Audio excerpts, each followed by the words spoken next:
Raymond Barre à l'Assemblée, économie, rigueur et vigueur, social, dialogue et concertation, politique, union et cohabitation. Le débat continue, il y aura un vote demain. Italie, les recherches du corps d'Aldo Moro sans résultat, le président Giscard d'Estaing au Conseil des ministres, la France réprouve la barbarie. Cambodge 78, 21h30, question de temps, Antenne 2 présente le premier film tourné chez les Khmers rouges. Mesdames, Messieurs, bonsoir. Comme prévu donc, Raymond Barre a engagé la responsabilité de son gouvernement dans le débat qui s'est ouvert cet après-midi à l'Assemblée nationale. Le débat de politique générale du troisième gouvernement Barre. Nous essaierons d'être le plus complet, le plus synthétique possible sur les principales mesures économiques et sociales annoncées par le Premier ministre. Nous détaillerons l'annonce de l'étude d'un prélèvement sur les grosses fortunes, un retour progressif à la liberté des prix, l'augmentation des tarifs publics, le plafonnement des différents impôts au taux actuel pour 2 ans, les mesures en faveur de l'épargne, l'augmentation du SMIC, plus rapide que la moyenne des salaires, l'instauration d'un revenu familial minimum pour les familles nombreuses l'année prochaine, etc., etc. Mais d'abord, la philosophie de ces mesures. Le redressement n'est pas fini, a dit Raymond Barre, il faut le continuer dans l'effort et la rigueur. Pour faire face aux profonds changements qui se sont produits au cours des dernières années dans le monde, il n'est pas pour nous d'autre loi que la loi de l'effort. Que personne ne s'y trompe.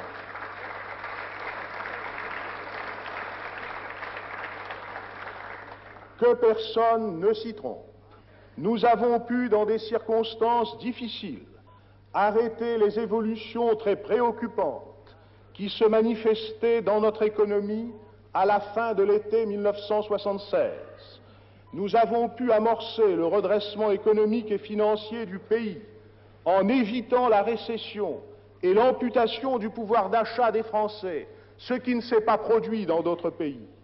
Mais la tâche qui reste à accomplir est encore considérable. Nous avons non seulement à éliminer le virus inflationniste qui mine notre économie, mais nous avons surtout à adapter la France aux nouvelles conditions de l'économie internationale. Bien, alors essayons d'analyser tout cela dans le détail, Philippe Sassier, avec d'abord ces 3 grands objectifs pour 1980.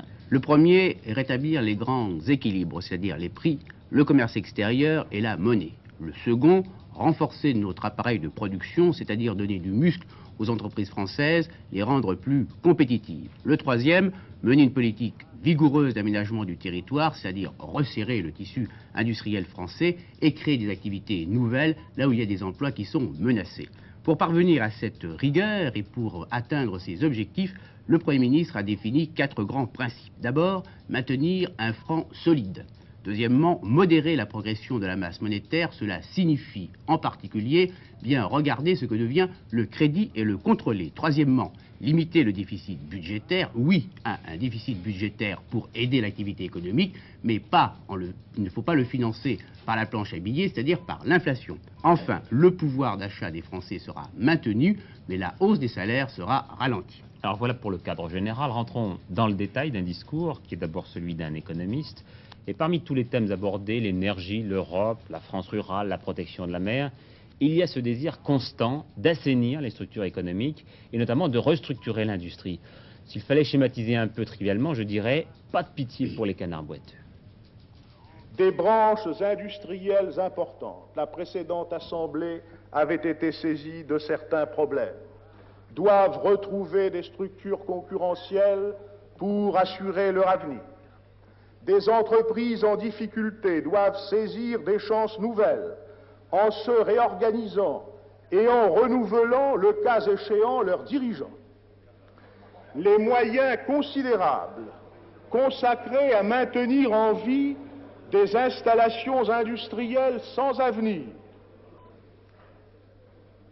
Les moyens considérables consacrés à maintenir en vie des installations industrielles sans avenir seront mieux utilisés à stimuler l'essor d'activités nouvelles capables d'offrir des emplois plus sûrs et plus durables.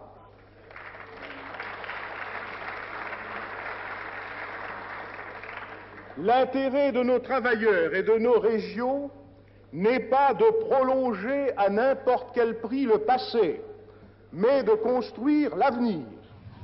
Alors, au travers de tout cela, de projet net, c'est un projet libéral. Il faut aider au maximum les entreprises. Oui, la restructuration industrielle repose sur une idée fondamentale. L'État ne peut plus tout faire. Il faut rendre leurs responsabilités aux entreprises. Pour réussir ce projet libéral, le Premier ministre a défini 4 grands axes d'action. La fiscalité, l'impôt sur les sociétés, sur les revenus, les charges sociales et la TVA n'augmenteront pas cette année ni en 1979, cela avait déjà été annoncé à Blois dans le programme. Deuxièmement, l'épargne. Il y aura des mesures en faveur des actions, c'est-à-dire des boursiers. Deuxièmement, on va favoriser par une hausse d'intérêt, une hausse des taux d'intérêt, l'épargne à long terme, c'est-à-dire celle qui accepte de s'investir, d'aller quelque part, et non pas simplement d'attendre sur un compte chèque ou bien dans une caisse d'épargne. Des mesures également en faveur de la trésorerie, et plus particulièrement des fonds propres des entreprises, afin qu'elles puissent investir mieux. Troisièmement, les prix. Retour progressif mais irréversible à la liberté des prix industriels. Une nouvelle loi devrait remplacer l'ordonnance de 1945. Pour les entreprises publiques qui ont coûté environ 30 milliards de francs à l'État l'an passé, la règle sera vérité des prix, c'est-à-dire un calcul plus juste du ticket de métro, du billet de train ou bien de la quittance d'électricité. Donc une augmentation. Si, il y aura bien sûr des augmentations. Mais alors attention, le Premier ministre a bien précisé, liberté et retour à cette liberté, à la vérité ne veut pas dire laxisme, c'est-à-dire ne doit pas se faire sur le dos du consommateur. Enfin, 4e grand axe, les petites et les moyennes entreprises, l'agriculture et les artisans vont faire l'objet d'une attention particulière. Ce qui a aussi frappé la plupart des observateurs, c'est la recherche par le Premier ministre d'un véritable dialogue social et d'une concertation permanente avec les syndicats.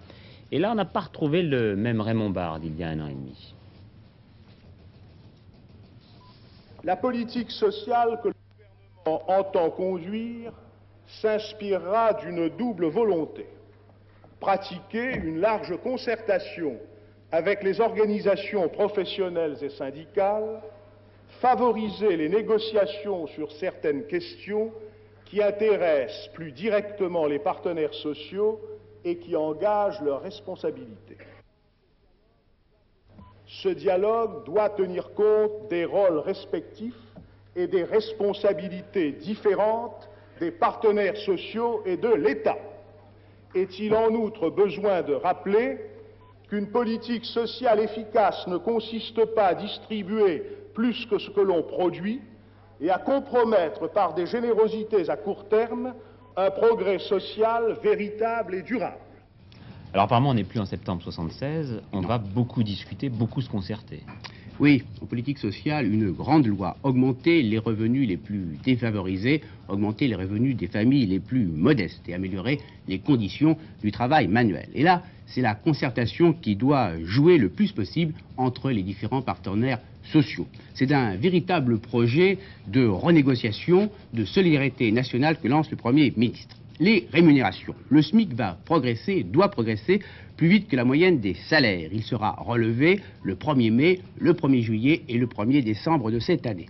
Syndicats et organisations professionnelles discuteront ensemble pour fixer branche par branche un minimum réel de rémunération qui sera garanti. L'an prochain sera institué un revenu familial minimum pour une famille de 3 enfants. L'emploi.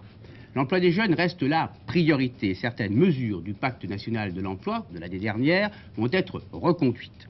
Des exonérations fiscales seront étudiées pour les petites et les moyennes entreprises qui embaucheront notamment des jeunes. Et enfin, on va rechercher le moyen de développer le travail à temps partiel. La fiscalité. Renforcement de la lutte contre la fraude fiscale. Mise à l'étude d'un prélèvement sur les grosses fortunes et suppression d'avantages fiscaux qui bénéficiaient aux gros revenus. Concertation, les syndicats seront informés des perspectives d'évolution des différentes branches industrielles et des décisions de la politique industrielle. Les négociations concernant les conventions collectives seront améliorées dans leur procédure. Et enfin, la participation va recevoir une nouvelle impulsion aussi bien dans les entreprises que sur le plan local. Voilà donc pour l'aspect économique et social des choses, et il est vrai que de très loin c'est le plus important. C'est-à-dire Raymond Barre n'en a pas pour autant oublié la politique pure, avec d'entrée de jeu, au début de son discours, un appel à l'unité des partis de la majorité pour aider le gouvernement dans son action. Dans l'action qu'il va conduire, le gouvernement entend établir une étroite collaboration avec l'Assemblée nationale. Il compte sur les formations de la majorité pour soutenir résolument et pour contrôler positivement cette action. Puis-je leur demander plus particulièrement de maintenir entre elles, pendant cette législature, l'esprit de loyauté réciproque et d'unité dont elles ont fait preuve pendant la période électorale et qui a été le principal facteur de leur succès. Leurs électeurs ne comprendraient pas que des tensions et des querelles compromettent les chances que donne au pays l'existence d'une majorité large et cohérente. Le gouvernement, pour sa part, entend agir avec sa majorité, non pas contre elle, non pas sans elle. Il n'aura pas d'autre souci, je vous en donne l'assurance, que de préserver et de fortifier l'entente majoritaire. Alors après Raymond Barre, tous les groupes de l'Assemblée devraient intervenir un à un, mais avant d'écouter l'intervention de leur leader, une touche d'ambiance avec Daniel Brem. Alors comment ce discours a été perçu dans les couloirs, Daniel? Eh bien, toutes les réflexions convergent. Les élections ont eu un effet calmant. L'atmosphère était à la décrispation et presque du côté de l'opposition à la cohabitation raisonnable. Mais j'ai noté que Claude Labbé, le président du groupe RPR, n'a trouvé aucun point noir et rien qui le choque dans ce discours, que M. Bollot du même groupe l'a trouvé très apaisant, ce qui signifie un vote massif du RPR. Ce n'était pas le cas, souvenez-vous, il y a un an. À l'UDF, messieurs Bariani et Chartier l'ont trouvé solide, une bonne base de travail à enrichir, un ponton où on peut arrimer des choses. Enfin, en revanche, pour monsieur Chandernagor, socialiste, qui trop embrasse mal les trains, ce n'est pas parce que monsieur Barre a du temps devant lui qu'il ne doit pas dresser un calendrier précis pour réaliser les mesures. Enfin, M. Fitterman chez les communistes, ce n'est évidemment pas le remède qu'il faut au mal. Les communistes sont opposés à ce programme, mais cela étant, s'il y a des textes intéressants, ils ne refuseront pas de les voter. Merci Daniel. Voilà donc pour les tribunes maintenant, pour les couloirs, pardon, maintenant la tribune. Écoutons donc les 4 porte-paroles des groupes parlementaires. Tour à tour, les députés au complet ont pu entendre Michel Debré pour le RPR, François Mitterrand pour le Parti Socialiste, Robert Ballanger pour le PC et Roger Chinot pour l'UDF. Alors je vous laisse écouter un extrait de leurs interventions. D'abord Michel Debré.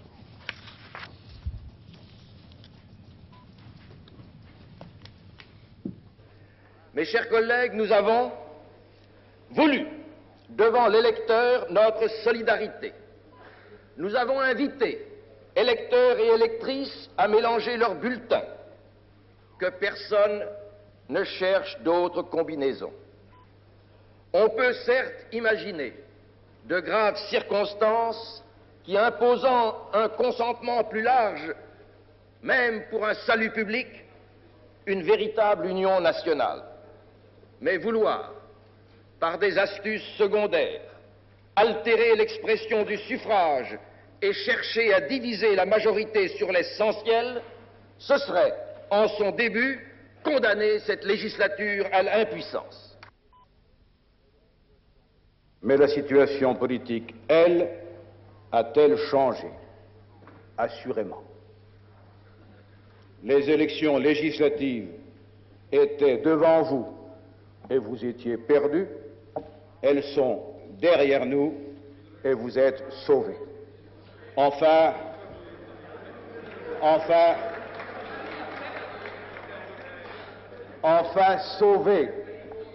sauvés des autres et par les autres, et non point sauvés par vous-même, ni surtout sauvés de vous-même. Quoi qu'il en soit,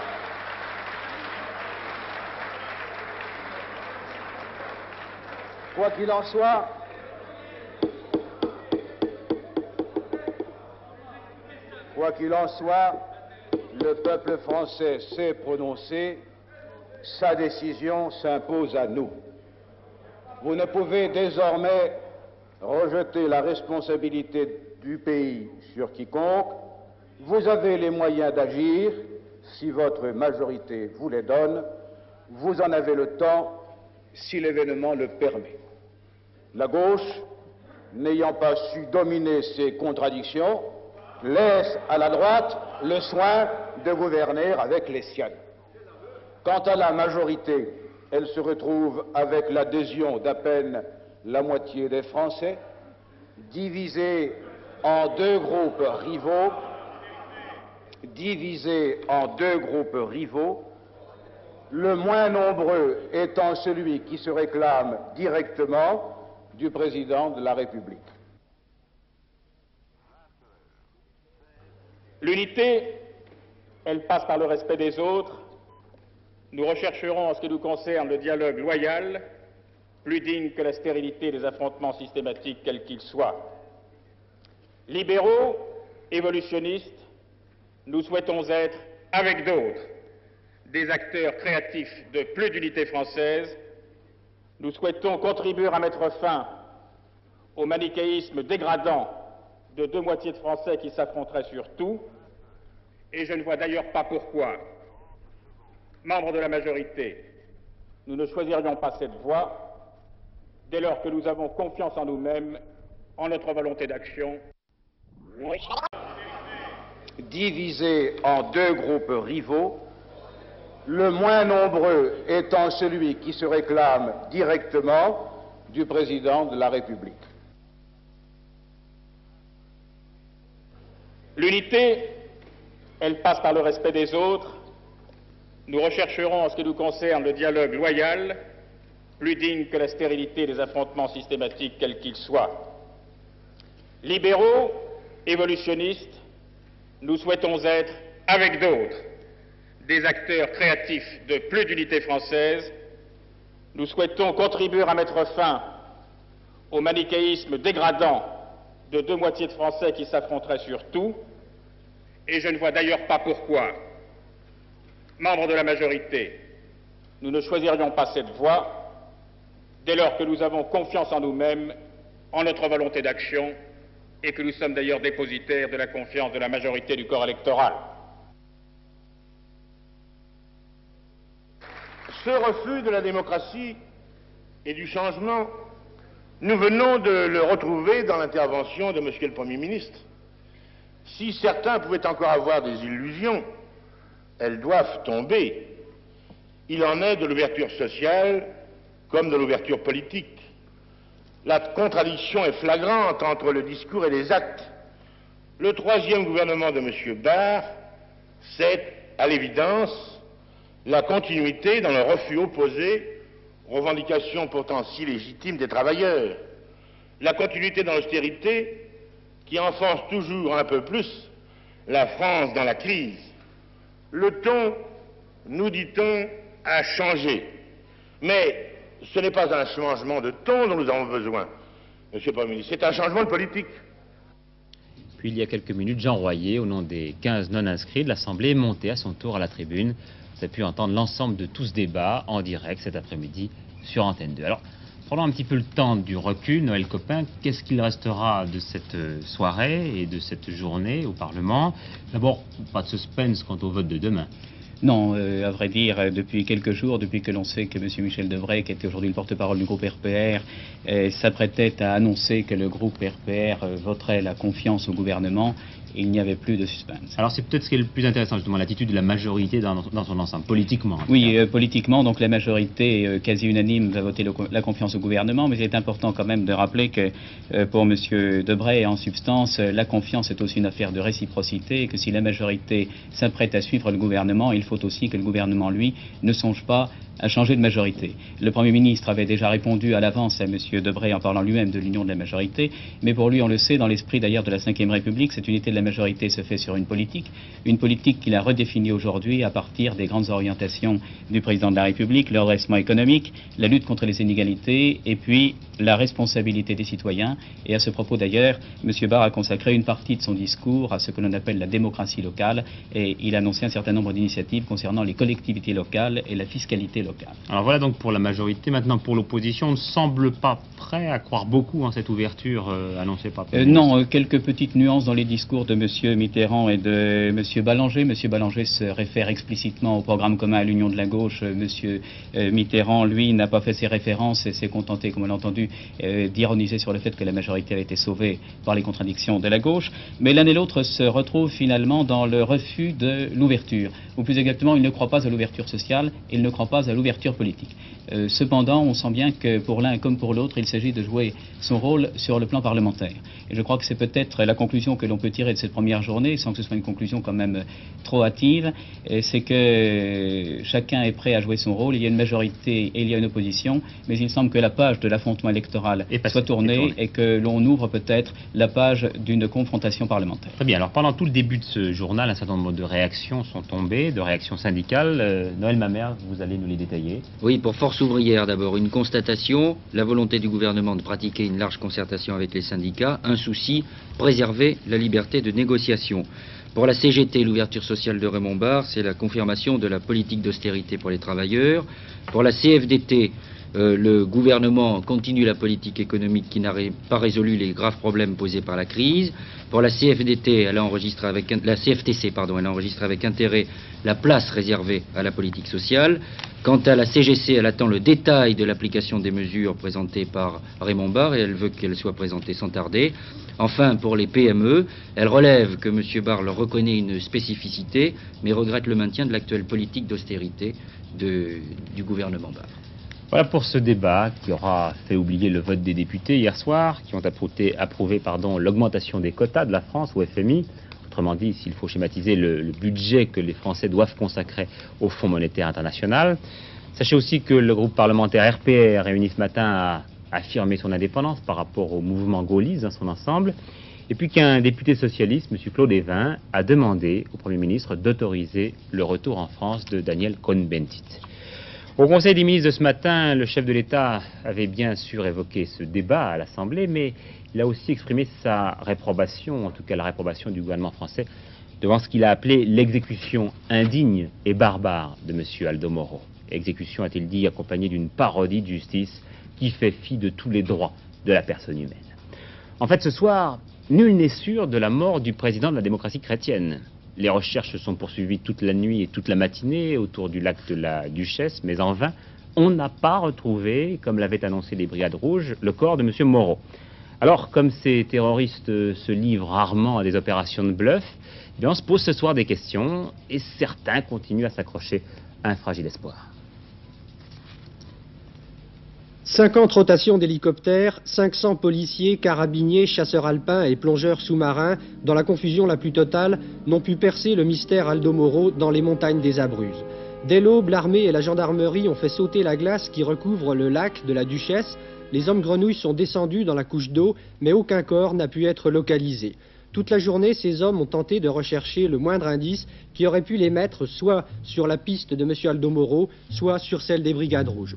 Nous sommes ici à 2000 mètres d'altitude et la région est encore recouverte de 2 mètres de neige. Le seul moyen d'accès est l'hélicoptère ou 4 heures de marche à ski. Et les enquêteurs imaginent mal les Brigades Rouges transportant à dos d'homme le corps de M. Aldo Moro dans cette neige qui gêne considérablement leur travail.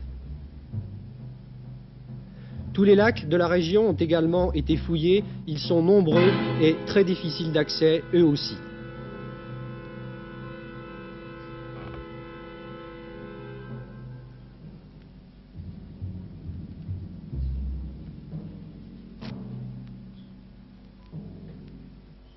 Les recherches pourraient être suspendues jusqu'au dégel. Mais ni la police, ni l'armée, ni la gendarmerie ne veulent suspendre les recherches avant d'être sûrs que le corps de M. Aldo Moro ne se trouve pas dans la région.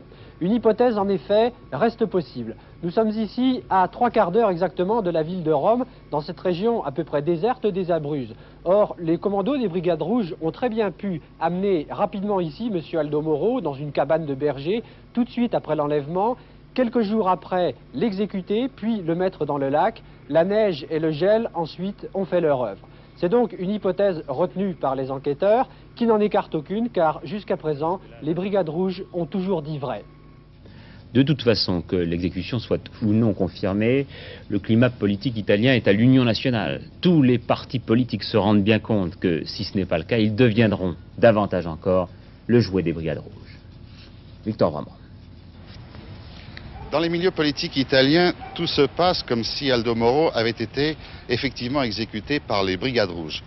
Tout le problème actuellement consiste à limiter le plus possible les conséquences que pourrait avoir la disparition d'Aldo Moro sur l'opinion publique, sur les institutions et évidemment sur la démocratie chrétienne. Les Brigades Rouges, dans leur message, ont dénoncé 20 ans de gouvernement démocrate chrétien. Ils ont voulu frapper très fort en enlevant Aldo Moro. Alors on peut se demander si, dans une certaine mesure, les Brigades Rouges n'ont pas réussi à affaiblir la démocratie chrétienne. Je crois que le coup est certainement très grave. Aldo Moro représente les leaders incontestés de toute la démocratie chrétienne. Mais je crois aussi, si on tient compte de ce qui se passe à la base et aussi au sommet, qu'il faut dire que la démocratie chrétienne a réagi très bien. Elle est très consciente de son rôle au centre du système démocratique italien. Le coup est grave, mais il a déjà surmonté pas mal de difficultés dans ces 30 années, il est en condition de surmonter. Et les institutions italiennes? Les institutions fonctionnent, le Parlement est ouvert, et enfin la vie de l'État a trouvé quelques difficultés pour quelques jours, mais maintenant tout est... Je crois que enfin elles sont en condition de gérer l'État normalement. On a remarqué une chose, c'est la position très ferme du Parti communiste italien. Alors, évidemment, les communistes vont dire que la situation est exceptionnelle et qu'il faut absolument former un gouvernement d'union nationale en Italie. Il va y avoir une nouvelle pression sur la démocratie chrétienne. Est-ce que cette fois, vous n'allez pas être obligé de céder? Mais je ne crois pas qu'ils insisteront beaucoup sur cette thèse. Enfin, la situation est grave, mais ils se rendent compte qu'il faut être réaliste et garder avec beaucoup d'intelligence au fond de la situation. Puis en France, je vous le disais, le drame italien a été évoqué en Conseil des ministres ce matin, et puis tout à l'heure à l'Assemblée, où les députés unanimes se sont associés au message de sympathie du gouvernement français, par la bouche de M. Barre. Je voudrais ici exprimer au gouvernement et au peuple italien les sentiments d'indignation et de profonde sympathie qu'inspire à la France le tragique destin du président Aldo Moro et l'épreuve que la démocratie subit dans ce grand pays ami.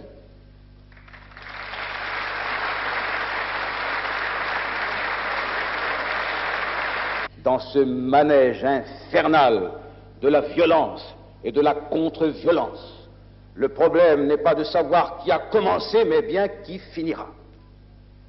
J'ai voulu dire cela devant vous, mes chers collègues, et à travers vous, j'ai voulu le dire au pays, parce que pour ce qui les concerne, les socialistes, qui n'ont pas composé et ne composeront pas avec la violence d'État, ne composeront jamais avec le terrorisme.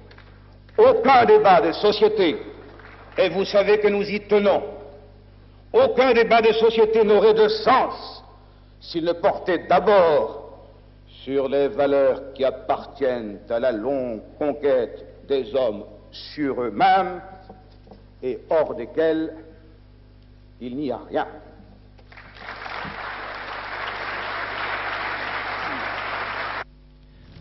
Un mot encore sur ce dossier des Brigades Rouges, qui sera le deuxième dossier du journal. Renato Curcio, qui est le fondateur des Brigades Rouges, ne croit pas à l'authenticité de ce message, de ce communiqué numéro 7. Ça relance donc le suspense quant aux recherches sur le corps de M. Aldo Moro. Oui ou non, la France a-t-elle fait exploser sa première bombe à neutrons? Je veux dire que mes confrères sont très partagés. François l'affirme, mais Le Monde rapporte que cette information de l'essai d'une bombe à neutrons comparable à celle des États-Unis, que cette annonce donc n'est pas prise au sérieux dans les milieux informés. En tout cas, s'il y a eu explosion, cela s'est passé dans le plus grand secret, bien sûr, et puis à titre expérimental, dans le Pacifique. Si la bombe à neutrons française a vraiment été expérimentée, c'est ici, à Mururoa, dans les centres d'essai du Pacifique. Mais selon les spécialistes, c'est loin d'être une bombe opérationnelle comme le missile Pluton, à qui elle ressemblera dans l'avenir. Il s'agirait plutôt d'un engin expérimental probablement très volumineux. Quelles conséquences tirer de cette possession? D'abord, souvenez-vous que le président américain Jimmy Carter vient de décider que son pays ne fabriquera pas, du moins provisoirement, une telle bombe.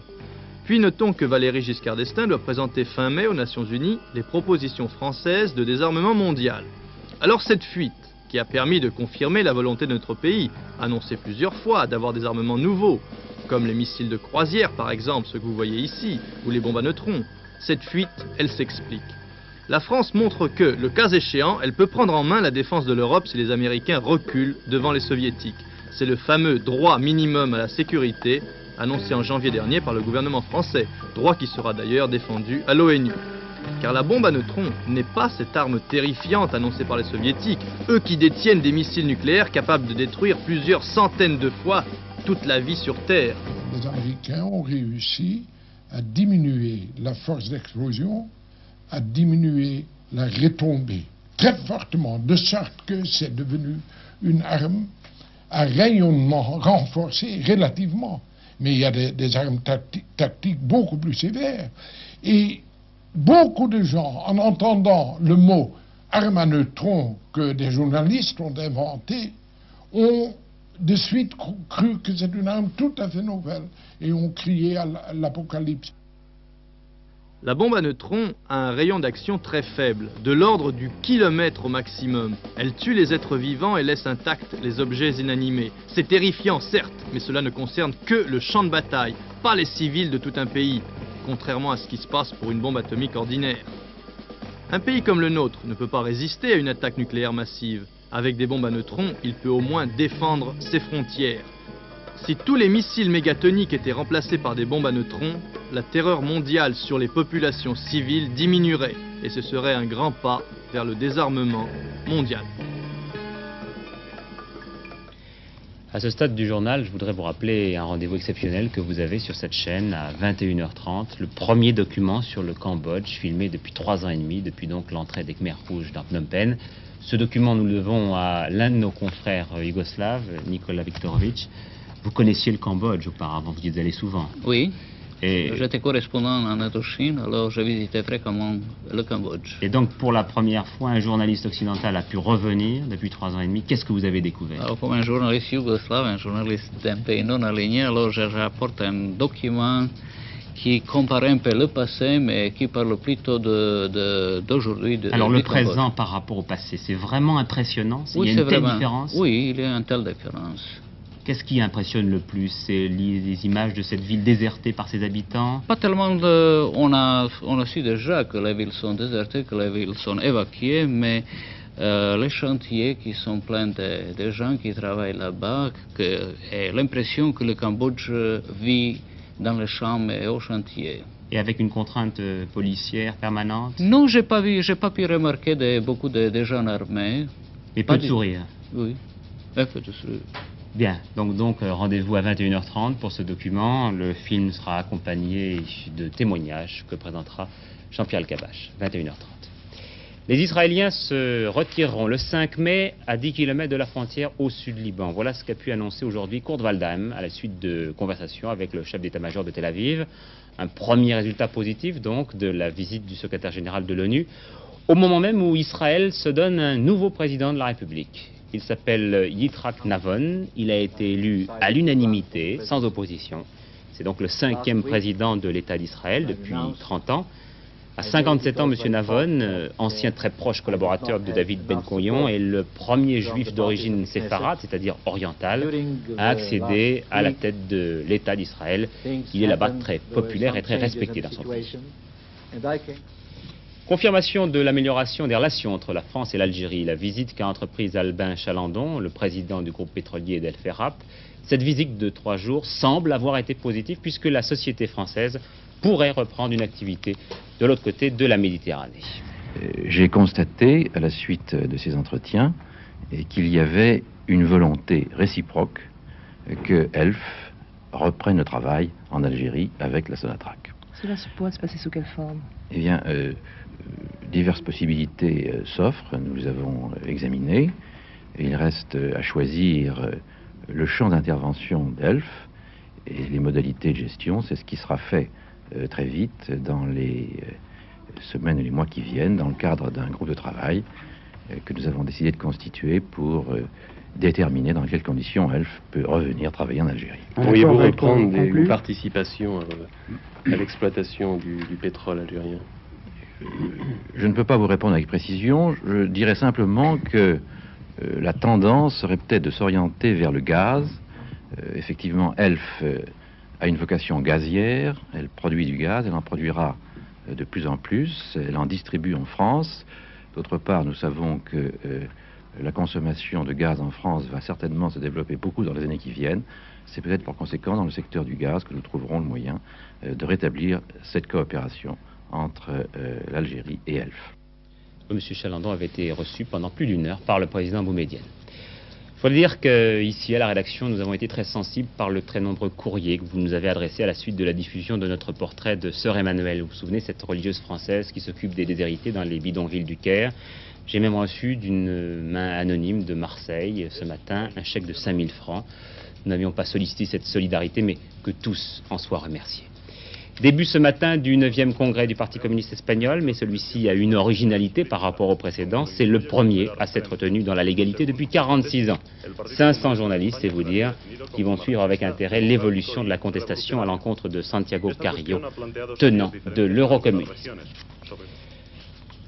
Les sports maintenant, comme prévu au soir des matchs allés des quarts de finale, Nancy aux dépens de Valenciennes, Monaco aux dépens de Bastia et Nice à ceux de Nantes se sont qualifiés pour les demi-finales de la Coupe de France. Mais la surprise est venue de Marseille où l'équipe locale a été vaincue par Sochaux et donc éliminée de la Coupe.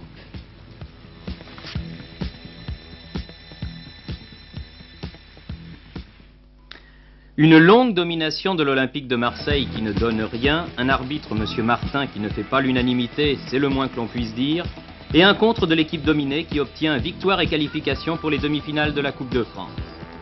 79e minute, Ivezic à Léon Mayer, un lob, Beaulier et Victor Zvinka arrivent trop tard, après Saint-Étienne, Sochaux, l'outsider de la Coupe, élimine Marseille. Voilà, j'ai deux dernières nouvelles qui me parviennent à l'instant, je vous les donne, elles sont toutes les deux importantes. D'abord, selon le ministère de l'Intérieur en Italie, le communiqué des Brigades Rouges est infondé. Les recherches effectuées jusqu'à présent permettent donc de conclure que finalement ce communiqué est faux ou en tout cas est un communiqué qui visait à brouiller les pistes.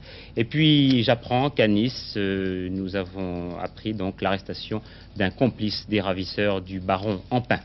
Voilà, je vais vous donner comme chaque soir, chaque mercredi soir, les résultats du loto, si je les retrouve.